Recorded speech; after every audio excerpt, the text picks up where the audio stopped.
So hello, everybody. I'm going to pretend you're in the room with me because that's fun for me. I like to engage and make eye contact, and maybe one day soon we'll be able to be in this room. Maybe next time I'm here, I'll be seeing all your beautiful faces and we can smile at each other, but I'm going to smile at you, so hello. So my intention tonight is to show you what is it that you can call yourself forward as a creative force in your life. And we're going to look at what's possible, how you can be a powerful influence and a creator of outcomes that you choose, prefer, want to wake up to, regardless of outer circumstances, because this year has been full of lots of outer circumstances, and we've had to do something about it. And we've had to become inventive, creative. The full title of my book is called Calm Down, Lift Up into Joy, Peace, and Creativity. And that's the title of tonight's presentation. And the reason that I chose to write this particular book, and it got completed before COVID hit, was because in the course of my 30-year career, I realized that people would come because they wanted to initiate change, they wanted to transform themselves, become more of who they truly are, make a greater contribution. And the first thing that we worked on was calming down. Because when we're disturbed by the circumstances in our life, we do what I call running around the hamster wheel of Hades. We keep running around these different negative feelings, fear, anger, resentment, disappointment, judgment, and we keep going nowhere fast, and we think all that activity is really useful, when all it really is going around and around nowhere. So in order to calm down, in order to lift up into creativity, we have to first calm down. And that's what children learn at a very early age. They learn to do what's called self-soothing. It's part of the maturation of a human animal, is to learn, if mom's not going to come pick me up when I'm whimpering, that somehow maybe the pacifier, maybe my thumb, maybe, humming to myself will kind of quiet me, because that place of quiet is essential for our well-being.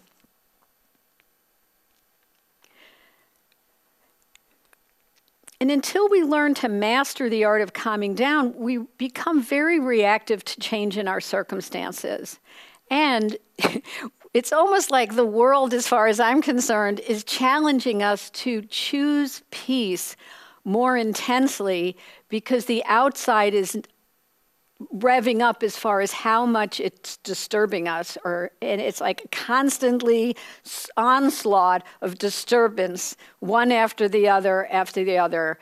Now, we've all been through COVID together, and it's a wonderful example we can all point to about changes circumstance. We wake up one day and life is happening, and we have an expectation we're going to go into the next day and things are going to be the same.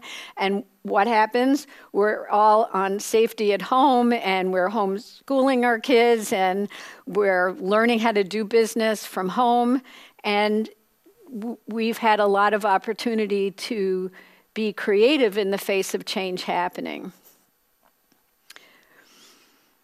Now, I, for one, and I've taught here several times before, believe that life happening is a good thing, that it wakes us up out of complacency and it disturbs us out of our comfort, which means that I've kind of gotten sedentary in how I manage my life. Maybe I've fallen asleep a little bit at the wheel, or I'm unconsciously driving down the road, and life happens and suddenly I need to pay more attention.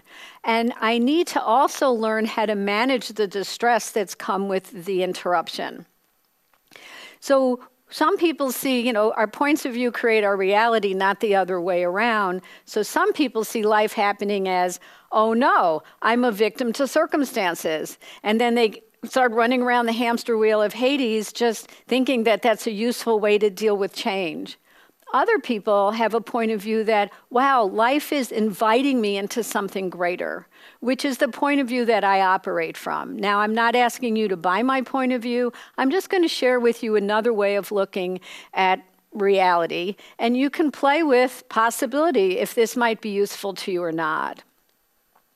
So I like to go, wow. And just to be clear, when life happens, nobody just goes into, whoa, that's cool. You know, life happening is upsetting, and that's part of the human experience. We get upset, and that's why we need to learn how to calm ourselves down so we could lift ourselves up into something even greater. And that's what I see as the possibility that's going on for all of us right now, is what can be even better than what we've known up until now. At first, people were going, oh no, the sky is falling. But look, it's a year later, the sky's still up in the sky. Theosophical still here. You're still there. I mean, wow, how can it get even better than that? I mean, I love that question. I've just been introduced to that question. And it's just a fascinating point of view that, well, the question holds a powerful point of view. It's a point of view that I have loved. And I love that question now. It's like, wow. Something happened. How is this guiding me to something even greater than I've ever been able to imagine before? My first book's called Life Happens, What Are You Going to Do About It? And it's written purposefully to help people move out of victim consciousness, out of reactivity, into a creative point of view. Like, oh, wow, life just changed. I was in that sandbox playing. Now I'm in this sandbox playing. I still get to play with possibilities because this is where I am. So how am I going to engage with my new circumstances? And so I like to see life as my partner. Like it's bringing me flowers. And I never was expecting that particular bouquet of flowers. I've never even seen anything like that before. But thank you. I'm going to find a vase for them and see what I can create, if I can create something beautiful out of this gift. So learning the skills to be in relationship with life happening is a very powerful resource for each and every one of us. And to find a place to live in the blessings that are here right now. Because life is not going to stop doing what it's doing just because we don't like it. You know, life happening is a constant. The thing that's available for each one of us to do is to learn how to be more facile and engaging when life goes left, when we were expecting it to go right. So I'm going to share a model today. I have a PowerPoint, and my friend Chris is he's just been absolutely wonderful supporting me with that. I just so happy to be here at Theosophical. John is such a warm welcome, and I hope that you feel my gratitude for the opportunity to be with you tonight. I'm really so grateful. I haven't been here since June because, life's been happening. So let's imagine, just like I said before, that you're riding down the road of life, and you think you're going from here to there, and I'm guessing most of you have had the experience of that sound and that kind of thing that happens with the car when you realize the tire just blew. And so everything that had been apparent, the background of transparency, breaks open. And that's why it's called a breakdown in transparency. And everything that was taken for granted, the shoulder, the flow of traffic, becomes very apparent because now we have to navigate ourselves to the side of the road to safety. So it's called a breakdown. And go back to that moment of the sound and that lurching feeling in the car. What's the first thing that came to mind if not out of your mouth? John, what would it be for you? Yes, oh shit. That is the universal, he didn't say it, he's being very demure over there, but we all know what we would say. Universal cry of breakdown is, oh shit. It's like, whoa. And that is just so normal. When I was learning this particular model in the 90s, I was in an international group and I heard, oh, mierda, oh shit. I mean, literally, it's the universal cry of breakdown.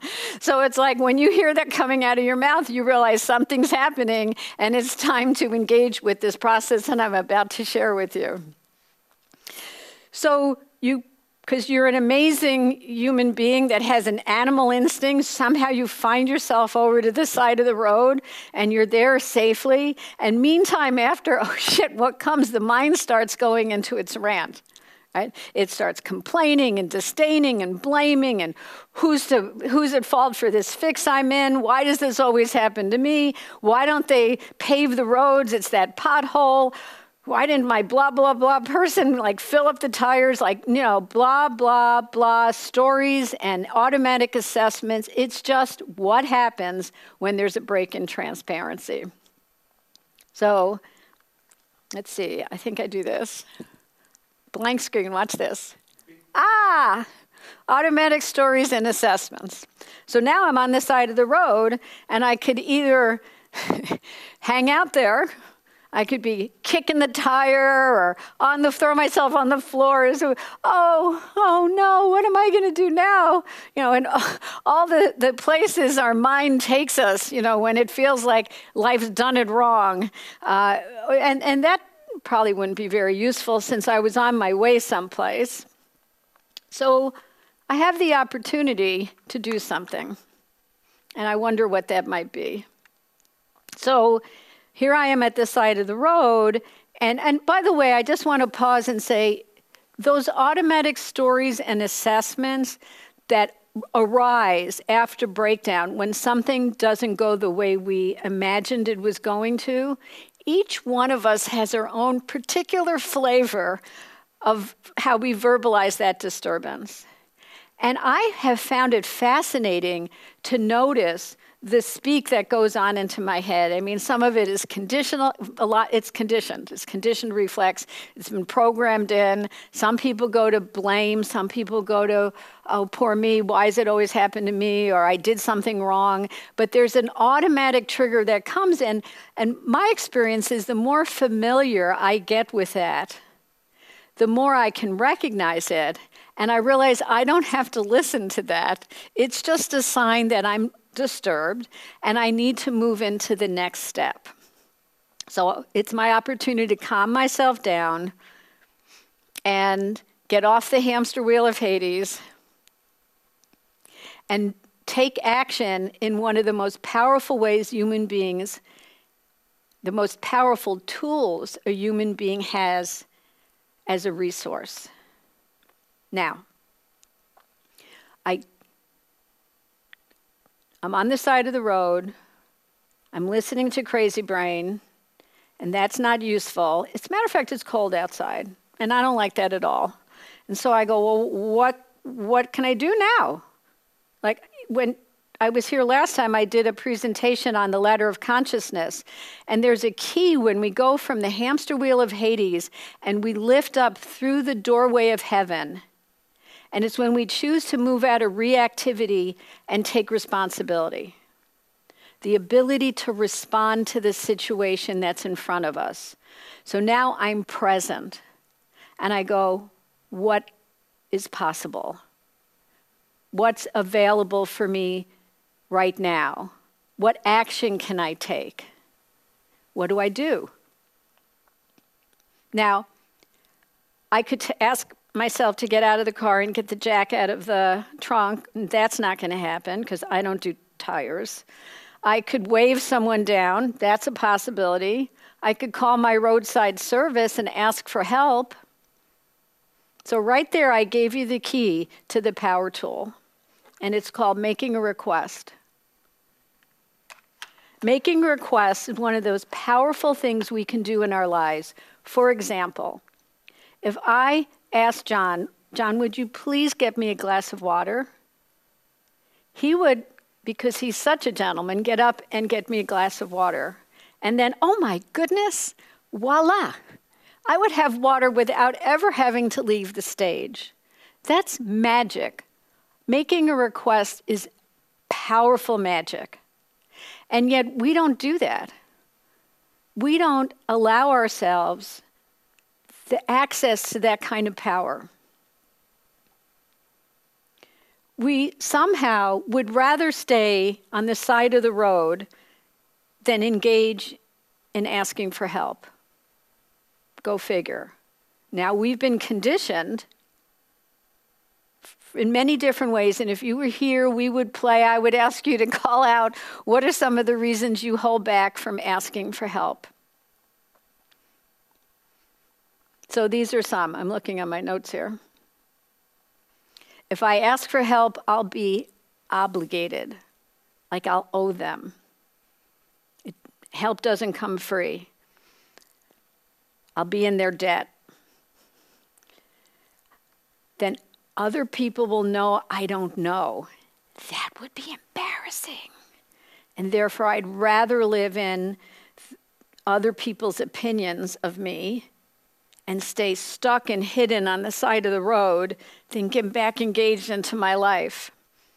Sometimes people are afraid of imposing, oh, it's too much. What if they say no? God, I wouldn't live another day if someone said no to me. How about this one? When I was thinking about this today, I suddenly what came to mind was when I was a little girl, it's like, no, I'll do it myself. And like somehow I'm a big girl if I can do it myself. Or real men don't ask for help or directions. So, that's all just really playful. But the reality is we have inherited points of view that keep us from the potency and the power that asking for help could give to us. And it doesn't have to be asking for help somebody out there. You can ask yourself for help. When COVID first hit, I needed to ask myself to get off my attitude about the mask and the lines and whatever I was doing because I wasn't enjoying living inside myself. So I made a request of myself, could we learn how to do this differently? This isn't going away. So that's just a little example. Today I couldn't find my glasses, so I was asking, okay, so somebody in there knows where I put them because you were there when I did it. So where are my glasses? Please help me find them. So I ask questions all day long. What is possible? Where did I put them? What do I do now? What can I how do I make tomorrow work better for me today? Or if that didn't work, how did I end up going to bed so late? What can I put shift tomorrow so I have a better experience? Little ways, big ways. So I want you to just take a moment to reflect on your life as it is right now and find a place where you're perhaps stuck on the side of the road so we can make this presentation relevant to you. Because it's great to have a time on the internet watching your computer and, it's entertaining perhaps, but isn't it better to leave with something that you can make good use of? So what's something in your life where you might be stuck on the side of the road that if you were willing to get assistance, your life might become more easeful? Now, isn't that a beautiful word? Easeful. That doesn't look very easeful. So interesting. Would I rather be live in ease and joy, or would I rather not let anybody know that I'm struggling? I mean, when we actually talk about it, we're kind of silly. And you think about not asking for help, how much it diminishes our well-being and our productivity. Because I'm not helpful to anybody on the side of the road. I'm not in my life, doing my life when I'm on the side of the road. And my well-being is pretty diminished when I'm running around the hamster wheel of Hades. So even it might be similar to you as when I asked myself for an attitude adjustment. Maybe there's something you can do internally that would lift you up into a greater consciousness and promote more ease in your life. Maybe it's an opportunity to forgive yourself for somebody else. Maybe it's a choice to be kind, patient, generous. I don't know, you know your right answer. Those are just some wonders. So think of something. And now, who would be helpful? Who might you ask? What would you ask? And who might you ask?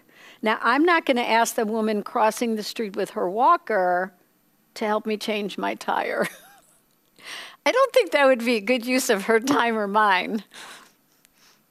That's why I called roadside assistance. But I'll tell you something funny. When years ago, it was one of those winters in Chicago, and people were skidding off the road everywhere. And I had the good fortune of whoopsing into a drift. And it was late at night, and I did call roadside assistance. And what else is possible? I mean, I don't know what to do. And all of a sudden, out of nowhere, this gang of guys came up in an SUV, asked me if I needed help, pulled out a chain and yanked me out of the ditch and then drove away. I mean, sometimes when we ask, miracles happen and grace appears, and more than we ever knew that we could ask for could appear out of the darkness at a snowy night at 11 o'clock at night. So that too is possible. But we have to be willing to ask. We have to be willing to open up and receive. So I told you I've been working with people for over 30 years, and there was a time in my life when I was doing couples counseling. And not only couples counseling, you work with anybody, anytime, and you're working in relationships. And I've been so fascinated to find out how much time some of my clients spend getting counsel from their mothers, from their girlfriends, from their neighbors, and wondering why their relationship hasn't resolved itself, their issues. And it's like you don't want to ask the person crossing the street with the walker. It makes sense to ask somebody who's trained and is competent to serve what it is that you're looking to get help with. And sometimes I think people ask their friends for advice because they really don't want to step into the power to be the power that can change their lives. There's a way that we make ourselves smaller by dissipating our energy sideways into gossip and complaining. We lose our ability to make things better. We just get a temporary relief because we got it off our chest, but we haven't really addressed the situation. So it's wise to get help from someone who could help us make a substantial transformative change. Then I call that utilizing a network of support. And those are both our inner and our outer resources. So sometimes I really have to work with myself and utilize what's inside of me, what I have available, which to me is what grows me, is when I really ask myself to step up to the plate. And sometimes we have to reach out. So when COVID hit, I tend to be a person who's very healthy, resilient, I have great immunity. People get sick in life. I don't get sick. If I do, maybe I'll get a sniffle and other people will be down for a long time.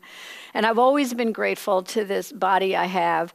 And when COVID hit, unknown circumstances, so what am I going to do about it? So I called my health practitioner, excuse me, who's been my partner in health for decades.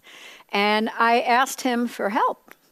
And because I got to the internet, if I try to figure it out myself, I'd go into crazy brain because this one says this and that one says that. And it's like, there's no one right. Everybody knows what you should do on the internet. But this person knows my body, knows me, and I also can trust that he had spent lots of time researching, coming to his own grounded conclusions. When he read the internet, he knew what it was saying, and that's just not my domain. So I reached out to support, and here I am a year later, and healthy as ever, and didn't get sick, and I really appreciate my wisdom in that action to support myself. So that's another example. So we look at our network and support. Where is someone who's competent, and we may have to research that. Because we're granting authority to that person. And that's a big deal. So that's a whole other conversation, but I granted authority to that man because I trust his expertise and his skill set. So we want to be intelligent about who we ask for help. This network of support is connected to your capacity for action. And the ability to take action is the definition of power. Powerful people take conscious, leveraged action to get to where they want to go. So back to your life. You may want to write these questions down. I love these questions. Just even the question, what else is possible? What would be helpful right now? What would contribute to the experience I'm having? Do I need outside help? If so, who, what? And how does it get even better than this? I'm always fascinated. I love my creativity. And because I engage in creativity with clients in my life, I mean, it's just like life is creative. And that's to me where the joy is.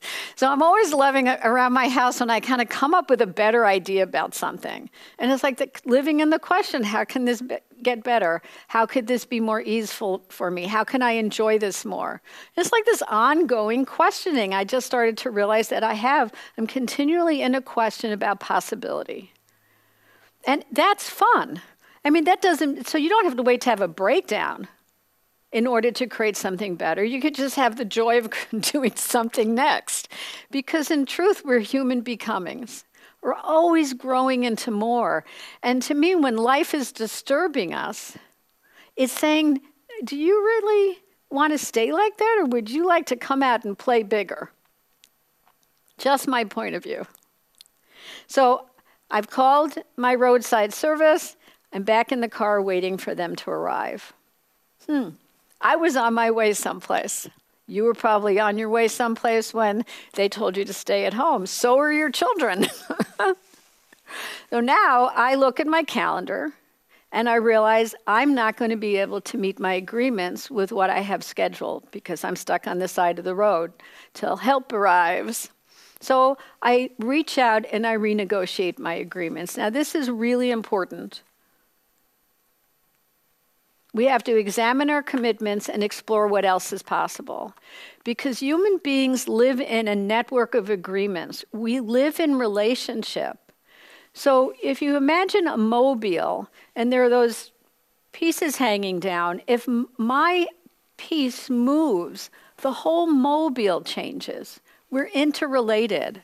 So when something happens to me, I need to look out there and go, who is this impacting? And what do I need to do to renegotiate and create a new agreement with this person? This isn't trivial at all. And some people forget about this. They forget to tell you their vendor is not supplying something, and then you go, well, where's my order? And it's like, you wait till then now to tell me that it's late? I mean, I was counting on that because I have agreements. So this is really important. It's a whole other topic, making requests and agreements and renegotiating them. But I just want to emphasize how important it is that when something happens to you, it happens to other people as well. And it's our opportunity or our contribution to make sure everybody is attended to.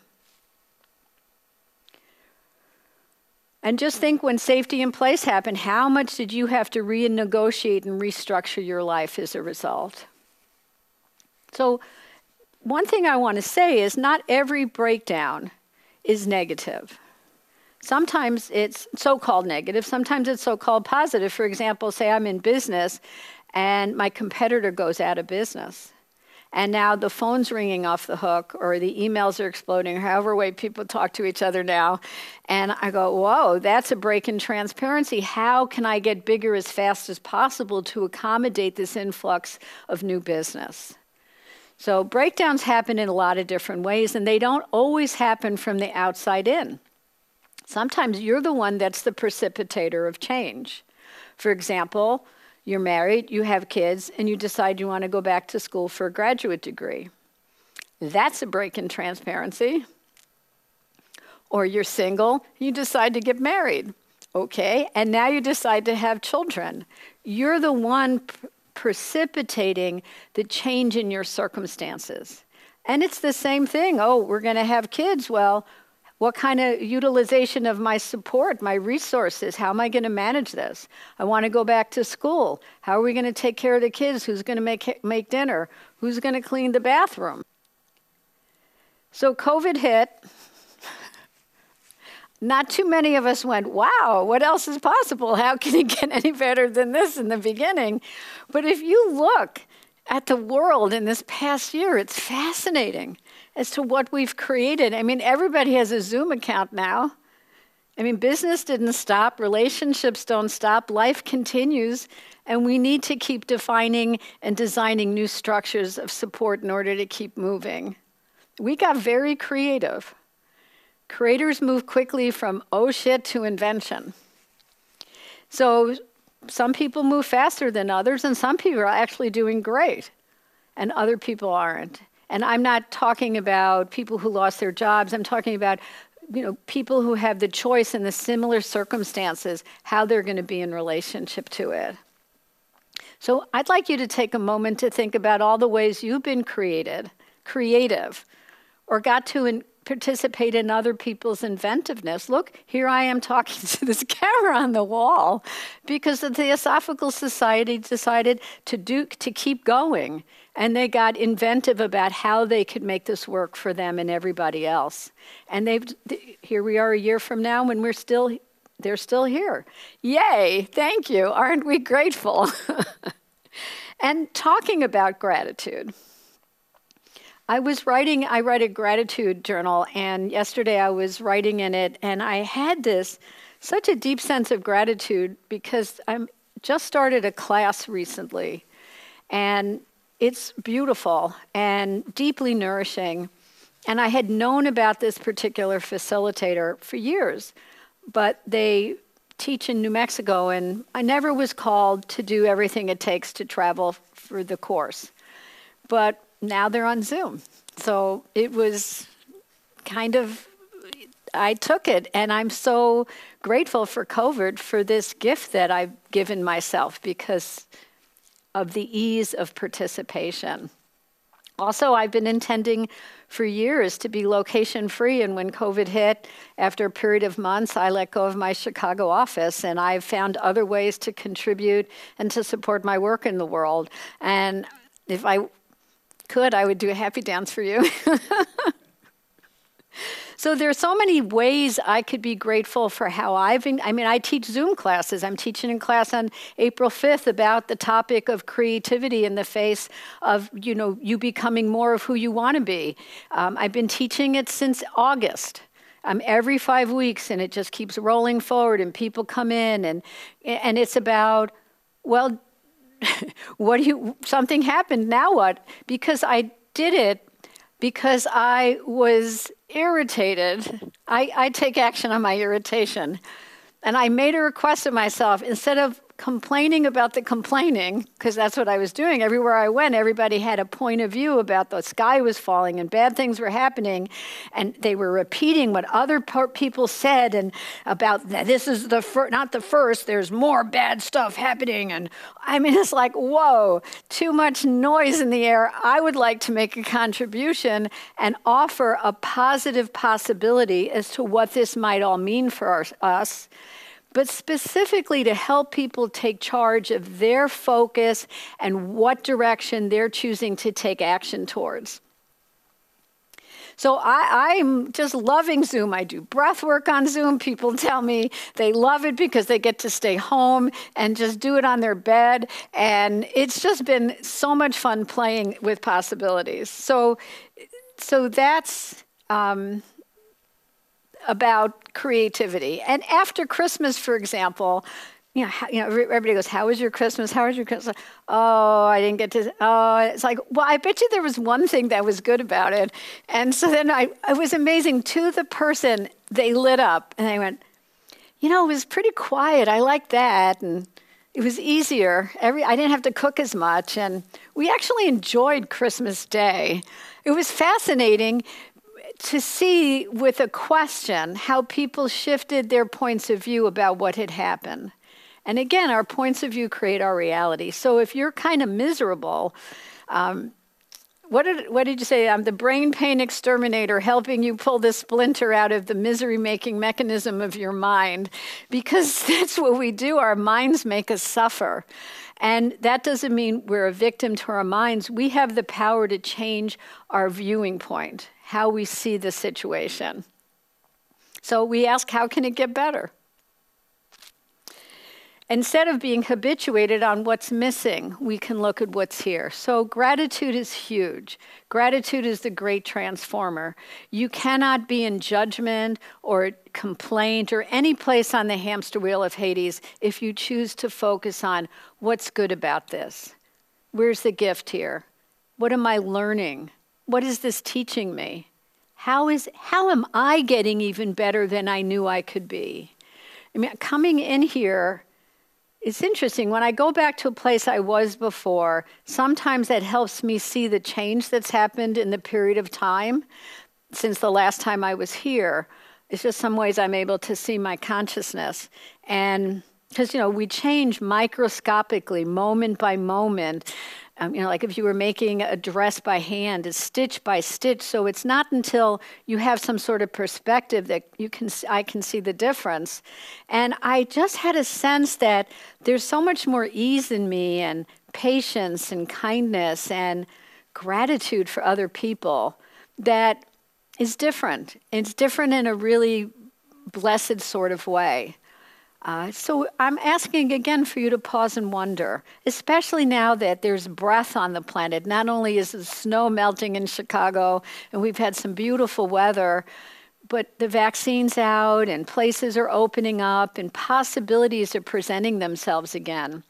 So if you can see how you've navigated the difficult times up until now and actually come out better than you even ever thought you would, the one thing about that is you can count on yourself that you can do hard things. You can do it. You have it in you. And that's a wonderful thing to know about ourselves. Because in my guesstimate, my sense is we're not going back. It's not going to be the same. And maybe that's really a good thing. In a lot of ways, I think it is, especially in this place of global awareness when we realize we're really all in this together. And those of us who are willing to participate in how it can get better, we're going to contribute to the future we're moving into by living in that question, how can it get better? What else is possible? How can I make a contribution to the greater good of all? Because these times, there's a lot that's moving on. And if you choose to be a creator versus a reactor, you can be a contribution to this war, first to yourself, always first to you. And then from the overflow to the people in your life, and then extended through them into this world. So I'm inviting you to consider how you can give to all of us by being the gift of you more. So notice that all along, even though up here I'm asking, that's the power move to make requests, but we're always making requests. So we make a request to get out of the side of the road service is coming, I'm evaluating my commitments. When we ask something like, what else is possible? How does it get better than this? I mean, if you just said that out loud right now, and since you're alone, you probably could do that. And notice, for me, this whole field of energy on the top of my head opens.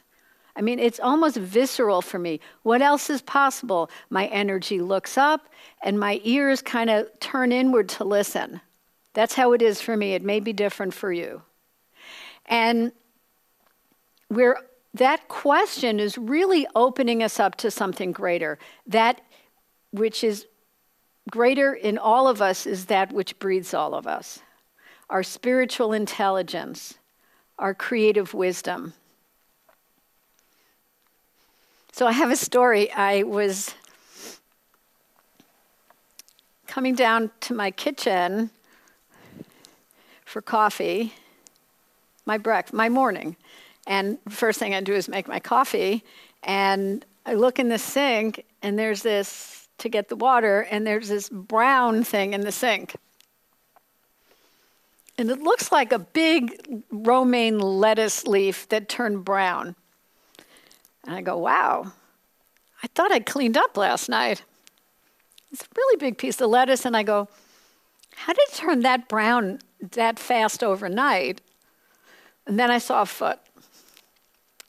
It's like, oh, it's a frog. That's the biggest frog I've ever seen. I mean, I've had little frogs in the house. I live in a rural, semi-rural area.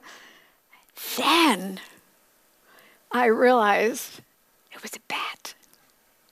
It was sleeping. It was sleeping in my sink. Wow. That was intense. It was like, I'm alone. I'm not going to leave it there. And also I have images of Hitchcock, or the bats like pulling out my eyes or whatever the creative imagination was pulling out of its memory banks from a movie I saw. So I calmed, and they didn't stay very long because I don't know, I had this amazing power of presence there. And I realized what I was doing is asking, well, how do I get rid of this thing? What's possible here? What am I to do?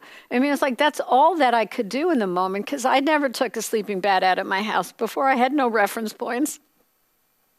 And all of a sudden, this idea just descended upon me. It just came upon me, and I had a visual of what to do, which was I have this sink rack to protect the bottom of the sink.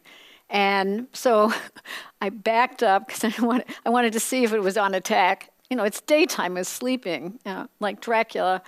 Backed up to my sliding glass door, I opened it, and I come back and I grabbed a dish towel on the way to the sink, and I threw it over the back, picked up the tray thing, backed up, ran out of the sliding door and dumped it, and then closed the door and ran back into the house. Ta-da! It was amazing. And 3 hours later, the thing's still sleeping out there. How did it get into my house? I had the exterminator come over. We looked at holes. I mean, that was also a whole other process. But I mean, I wouldn't be very resourceful to myself or creative if I started freaking out. If I stayed in, oh no, oh shit, oh no, what am I going to do? Oh, I'm just a girl or whatever it is. Like, that's not very helpful. So I made a request of that which is greater than I know myself to be. I asked for help. And that's what happened. When we argue with our circumstances, we forget that we're the creators of our lives, that we're the creative source of our lives, and we have a partner. And that partner is that which, pardon me, my extricating idea. Those of us who choose to be cooperative with circumstances, we create a very different experience in dancing with the circumstances of our lives than those of us who are arguing with our circumstances. And in the past year, if you paid any attention to the media, you can see lots of different points of view, creating very different outcomes in experience of the reality that we've all been sharing. So these argumentative points of view are not very creative or resourceful.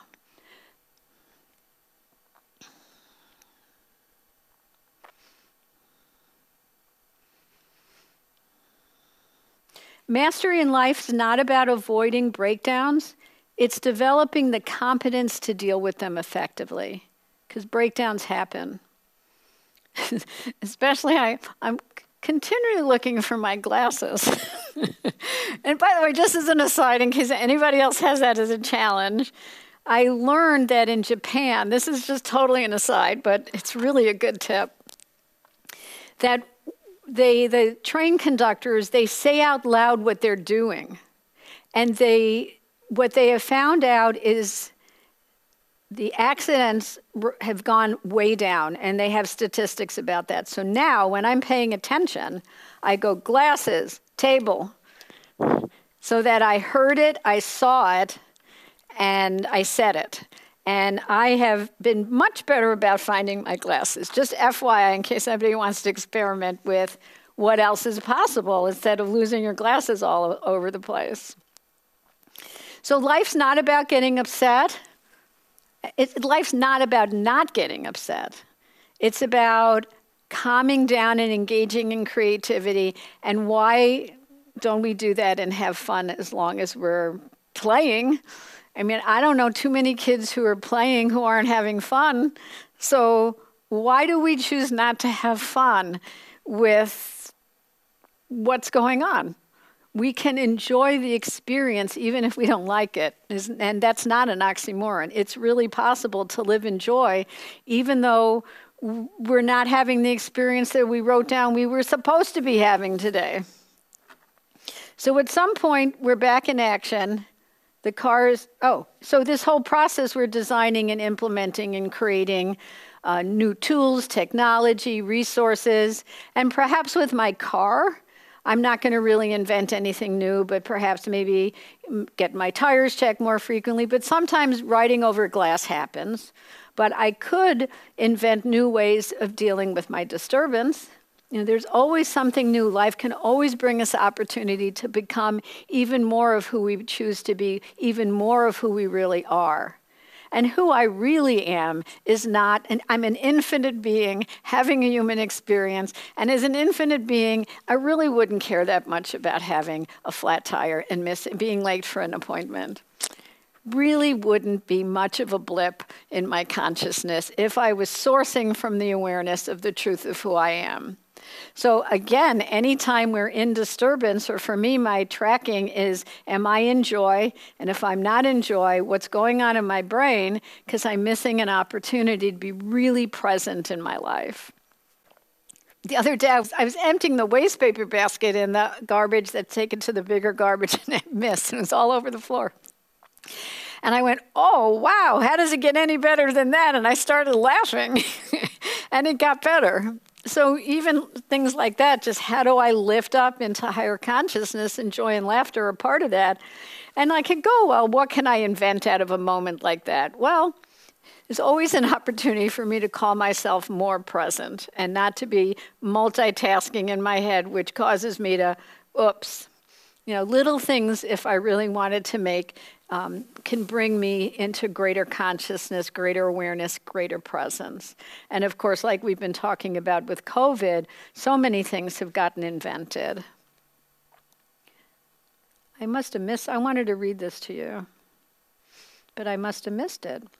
So I've read that many companies have seen huge waves of innovation, new ways of working with people. People are connecting with each other in ways so they actually are looking after each other and looking out for each other. I mean, whether it's a company or not, but I really feel that. I really feel this place of care. My neighbors across the street, I just saw her the other day. We haven't really touched each other, hugged each other in a year. And it's like, wow, are you okay? Are you okay? That's been going on all year. And so that's a beautiful gift that could be emerging from this experience we're having. The goodness of people, the creativity of people. People are getting inventive. The willingness to make things work no matter what. All this has, really woken up in a big way. So this, again, is to have us realize that just because there's a breakdown doesn't make it bad. It doesn't make it good. It just makes it what's happening right now, and what are you going to do about it? And this is a way for you to really look at what a creative process could be for you. And just to honor yourself right in the beginning when you're upset, it's okay. How do you get back into action as soon as possible? You don't want to deny the disturbance. I mean, clearly the COVID thing was like, whoa, okay. But when you have a sense, well, how do I get back into transparency and what might that look like? That helps us move forward. Whenever we have a sense of what else is possible and we know that something else is possible and that we're going to be okay and we can contribute to that outcome, it's amazing how quickly we can move into action. It's another way we can support ourselves.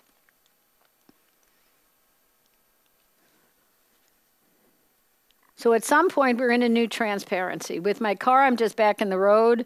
Maybe I'm going to my appointment. They were able to reschedule me, maybe not. But I'm back in action.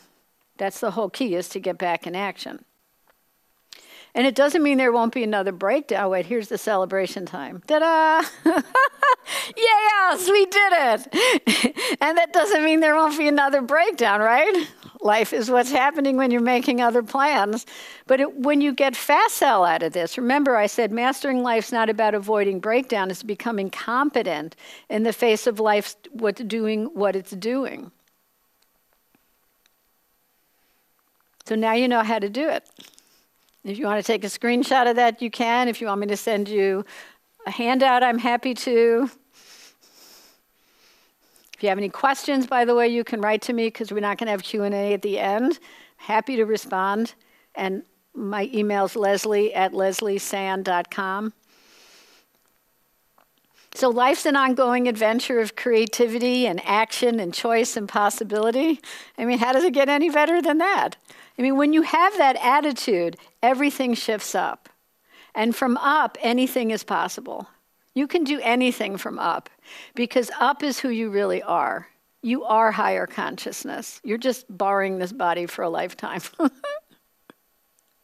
So life changing's not optional. You changing's not optional. I mean, there's nobody in this room that's the same height as you were.